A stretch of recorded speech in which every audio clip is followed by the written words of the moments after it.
Bonjour, c'est Ursule encore. On est le 8 décembre 2022. Alors, je viens sonner la trompette aujourd'hui encore et je viens proclamer le retour de notre Seigneur Jésus-Christ. Amen, soyons tous bénis. Alors, c'est le temps de creuser des puits. Amen. C'est le temps pour nous de creuser des puits. Amen. Alors, on va lire dans Genèse 26, le verset 12. Amen, à 24. Isaac sema dans ce pays. Et il recueillit cette année le centuple, car l'Éternel le bénit. Cet homme devint riche. Et il alla s'enrichissant de plus en plus jusqu'à ce qu'il devint fort riche. Il avait des troupeaux de menu bétail et des troupeaux de gros bétail. Et un grand nombre de serviteurs aussi, les Philistins, lui portèrent envie. Tous les puits qu'avaient creusés les serviteurs de son père du temps d'Abraham, son père, les Philistins, les comblèrent et les remplirent de poussière. Et Abimelech dit à Isaac, va-t'en de chez nous, car tu es beaucoup plus puissant que nous. Isaac partit de là et campa dans la vallée de Guérar, où il s'établit. Isaac creusa de nouveau des puits, les puits d'eau qu'on avait creusés du temps d'Abraham son père, et qu'avaient comblés les Philistins après la mort d'Abraham. Et il leur donna les mêmes noms que son père leur avait donnés. Les serviteurs d'Isaac creusèrent encore dans la vallée et y trouvèrent un puits d'eau vive. Les bergers de Guérar querellèrent les bergers d'Isaac en disant « L'eau est à nous ». Et il donna au puits le nom d'Essek, parce qu'il s'était disputé avec lui. Ses serviteurs creusèrent un autre puits, au sujet duquel on chercha aussi une querelle, et il l'appela Sitna. Et il se transporta de là, et creusa un autre puits, pour lequel on ne chercha pas querelle. Et il l'appela Rehoboth. Car, dit-il, l'Éternel nous a maintenant mis au large, et nous prospérerons dans le pays. Il remonta de là à Beer-Sheba. L'Éternel lui apparut dans la nuit et dit, je suis le Dieu d'Abraham, ton père. Ne crains point, car je suis avec toi. Je te bénirai et je multiplierai ta postérité à cause d'Abraham, mon serviteur. Et il bâtit là un autel, invoqua le nom de l'Éternel, et il dressa sa tente. Et les serviteurs d'Isaac y creusèrent un puits. Abimelech vint de Guérar auprès de lui avec Ahuza, son ami, et Picol, chef de son armée. Isaac leur dit, pourquoi venez-vous vers moi, puisque vous me haïssez et que vous m'avez renvoyé de chez vous? Il répondit, nous voyons que l'Éternel est avec toi. C'est pourquoi nous disons qu'il y ait un serment entre nous et toi, et que nous fassions alliance avec toi. Jure que tu ne nous feras aucun mal, de même que nous ne t'avons point maltraité, que nous t'avons fait seulement du bien, et que nous t'avons laissé partir en paix. Tu es maintenant béni de l'Éternel. Isaac leur fit un festin, et ils mangèrent et ils burent. Ils se levèrent le bon matin et se lièrent l'un à l'autre par un serment. Isaac les laissa partir et ils le quittèrent en paix. Ce même jour, les serviteurs d'Isaac vinrent lui parler du puits qu'il creusait. Et ils lui dirent, nous avons trouvé de l'eau. Et il l'appela Shiba. C'est pourquoi on a donné à la ville le nom de Beer-Sheba jusqu'à ce jour. Amen. Alors, c'est l'histoire d'Isaac qui creusait des puits et il a des problèmes avec les habitants de l'endroit où il est. Amen. Jalousie, mépris, comment on appelle ça? Crainte d'être peut-être dominé par Isaac, si bien qu'il y avait des querelles et des querelles et des querelles. Alors, mais Isaac ne faisait que creuser des puits. N'oublions pas, ils sont dans le désert. Et Isaac était riche en cheptel. il faut que les animaux boivent. Amen. Les animaux doivent boire. Mais surtout, l'eau, c'est le signe de la vie. Amen. Dans notre corps, il paraît que notre corps est fait, je ne sais pas si c'est 70% d'eau. Amen. L'eau, c'est la partie la plus importante de notre corps, mais nous avons besoin d'eau pour vivre. On peut ne pas manger pendant longtemps, mais l'eau, on en a besoin. Parce que si on vient à manquer, c'est comme si on se déshydrate, et puis c'est difficile. Amen. Alors, avoir des puits creusés avec de l'eau potable, c'est signe de vie. Amen. Et c'est signe aussi de santé. Alors, généralement, quand les gens veulent aider une communauté dans le besoin, la communauté a tendance à demander, la communauté, en lieu reculé, demande souvent de l'eau. Ou bien quand les gens viennent en premier pour s'installer quelque part, c'est l'eau qu'ils demandent. L'eau d'abord. Ou bien quand ils viennent s'installer quelque part, ils creusent, voilà, ils creusent pour avoir de l'eau. Amen. Et quand ils trouvent de l'eau, ils se disent, ok, on va s'installer ici. S'ils ne trouvent pas de l'eau, ils vont dire, ok, on reste ici et puis on va aller plus loin un peu. Ou bien s'ils creusent et qu'ils trouvent que l'eau, elle est un peu amère, elle n'est pas de bonne qualité, ils disent, ok, l'eau ici n'est pas bien, mais on va essayer de creuser dans les environs. S'ils sont tous du même goût, on ne va pas s'installer ici, on va aller plus loin. Amen. Et puis souvent, quand ils creusent et ils trouvent de l'eau, si l'eau n'est pas tellement potable, ils se disent, ok, on a trouvé de l'eau, c'est pas tellement potable, on va l'utiliser pour laver le linge. On va l'utiliser pour les travaux domestiques, voilà, de première nécessité. Mais il nous faut de l'eau potable. Amen. Et dans les endroits reculés aussi, avec l'avancée de la technologie, ils ont des filtres, n'est-ce pas? Alors, l'eau, c'est signe de vie, c'est symbole de vie, amen. Et l'eau, c'est indispensable pour l'être humain. Alors, Isaac, comme l'histoire qu'on a lue, Isaac a passé son temps à creuser les puits. Et ici, on a aussi l'information que Abraham, son père, faisait pareil.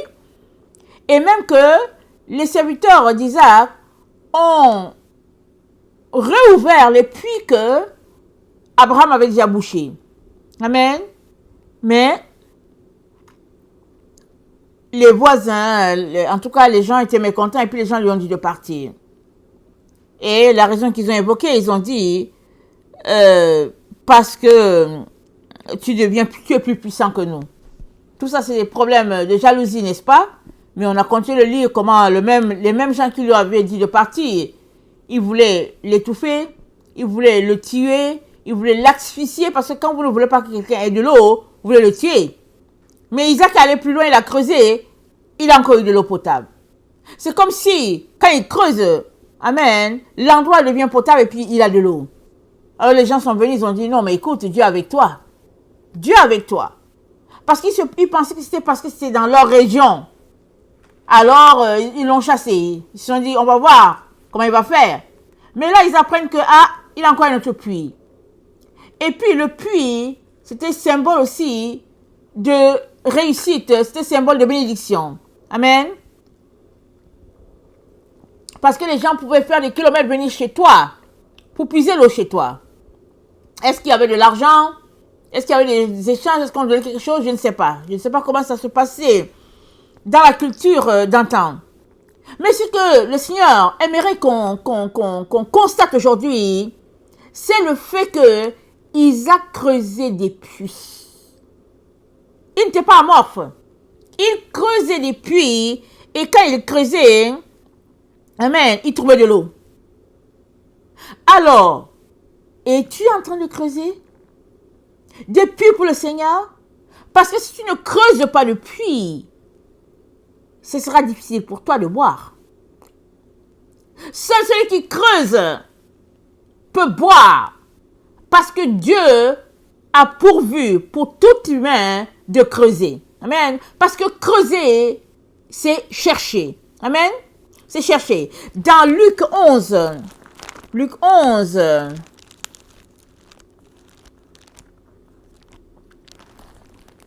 le verset 9, c'est dit,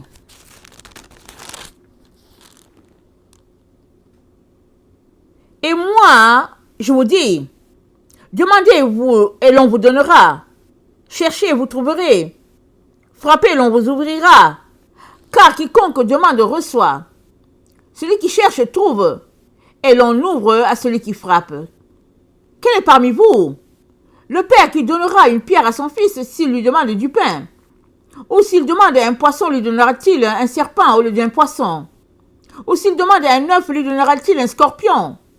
Si donc méchant comme vous l'êtes, vous savez donner de bonnes choses à vos enfants, à combien plus forte raison le Père Céleste donnera-t-il le Saint-Esprit à ceux qui le lui demandent? Amen. Alors, creuser, c'est chercher. Amen. C'est chercher. C'est piocher. C'est bêcher. C'est aller en profondeur. C'est cela, creuser un puits. Amen. Maintenant, as-tu assez de temps pour creuser ton puits? As-tu du temps? Dégages-tu du temps à tous les jours pour aller chercher? Parce que Dieu nous dit dans Luc 11 que quel est le père qui donnera une pierre à son fils s'il lui demande du pain? Ou s'il demande un poisson, lui donnera-t-il un serpent au lieu d'un poisson? Question de dire que Dieu est un bon père. Il n'y a pas moyen qu'il puisse te donner une pierre si tu lui as demandé du poisson. Parce qu'un père terrestre ne fait pas cela, il ne donne pas une pierre à la place du poisson. À combien plus forte raison Dieu qui est si bon donnera-t-il le Saint-Esprit à ceux qui le lui demandent? Pourquoi le Saint-Esprit? Le Saint-Esprit, c'est l'Esprit de Dieu. C'est ce que Dieu nous a donné à la Pentecôte, après le départ de Jésus. Le Saint-Esprit est descendu pour tous les enfants de Dieu. As-tu reçu ta part du Saint-Esprit? Si tu ne l'as pas, mais est-ce que tu as creusé? Est-ce que tu es allé en profondeur pour chercher de l'eau? Parce que tous ceux-là qui cherchent de l'eau, Dieu leur donne le Saint-Esprit, il leur donne de l'eau.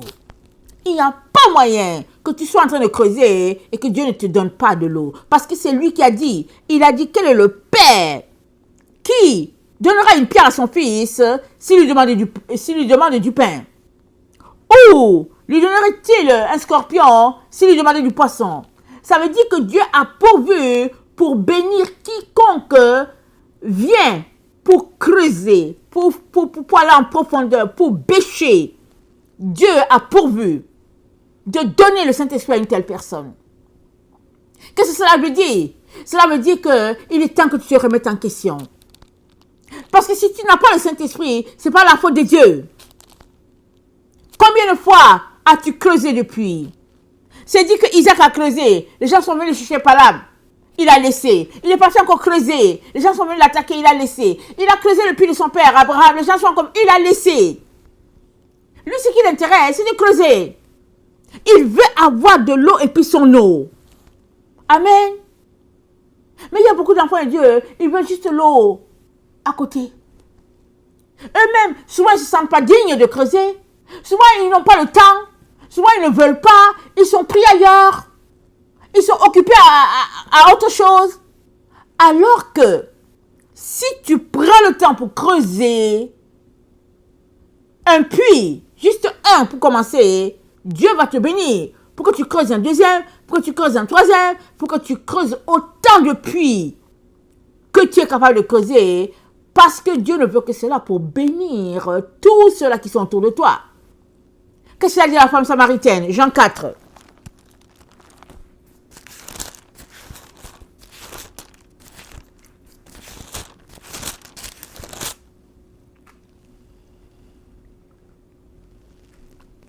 Excusez-moi.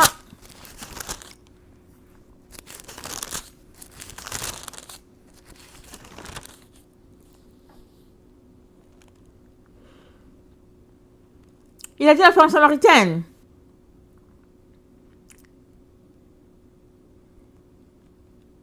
si tu connaissais le don de Dieu, et celui qui te demande de lui donner à boire, tu lui aurais demandé toi-même de l'eau vive. Et il t'en aurait donné. Elle lui dit, Seigneur, tu n'as rien pour puiser. Tu n'as rien. Elle était fière du puits où elle puisait de l'eau. Parce que c'était le puits de Jacob. Jacob, c'est qui? Le fils d'Isaac. Donc, elle était fière de dire que, hey, c'est notre père Jacob qui nous a donné le puits là. Comment tu peux me faire sortir une histoire comme ça en disant que ton eau, c'est une eau pure et puis je n'aurai plus soif? Comment? Et Jésus-Christ lui dit, avec ce puits-ci là, avec cette eau là que tu me proposes, avec cette eau que tu as, pardon, tu auras encore soif. Mais l'eau que moi je donnerai deviendra en toi une source d'eau vive qui jaillira jusqu'à dans l'éternité. Mon nom à moi. Amen. Donc l'eau, c'est le symbole, amen, du Saint-Esprit. L'eau, c'est l'effusion de l'Esprit. Seuls ceux-là qui cherchent Dieu auront de l'eau et pourront aussi en donner à d'autres personnes. Mais ces gens-là, ils ont une caractéristique. Ils vont creuser eux-mêmes leur puits et après, ils boivent à leur source qui n'est autre que Jésus-Christ. Parce que si tu passes ton temps à chercher l'eau dans les puits des autres, tu seras toujours en manque. Jésus veut que tu creuses ton propre puits, que tu prennes le temps, l'énergie, tout le nécessaire pour creuser. Lui, il va t'aider. Et tu trouveras de l'eau. Tu trouveras des trésors là où tu vas creuser. Dans Sagesse 10, au verset 15, voilà ce qu'il dit.